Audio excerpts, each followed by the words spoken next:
Akkalkot road MIDCतील towel कारखान्याच्या बॉयलरला आग. अग्निशामक दलाच्या तत्परतेने मोठा अनर्थ टळला.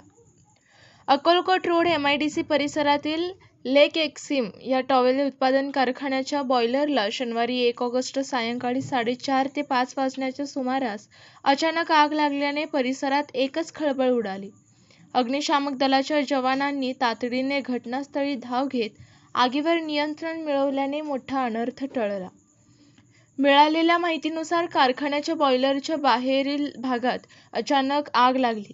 आग लागलेल्या ठिकाणी लाकडाचा साठा तसेच इतर ज्वलनशील साहित्य असल्यामुळे आगीने काही क्षणांतच रौद्र रूप धारण केले.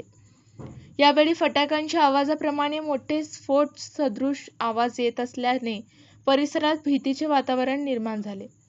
घटनेची माहिती मिळताच अग्निशामक दलाचे जवान तात्काळ घटनास्थळी दाखल झाले आणि शर्थीच्या प्रयत्नानंतर आगीवर नियंत्रण मिळवले. या आगीत स्टोअर रूममधील काही अनावश्यक साहित्य, लाकडाचे ओंडके तसेच बॉयलरशी संबंधित साहित्य जळून खाक झाले असून प्राथमिक अंदाजानुसार किरकोळ आर्थिक नुकसान झाले आहे. सुदैवाने या घटनेत कोणतीही जीवितहानी झालेली नाही.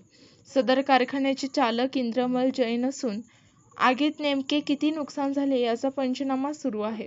घटनेची माहिती मिळताच MIDC पोलीस ठाण्याचे अधिकारी व कर्मचारी घटनास्थळी दाखल झाले. आगीचे नेमके कारण अद्याप स्पष्ट झाले नसून MIDC पोलीस या प्रकरणाचा पुढील तपास करत आहेत.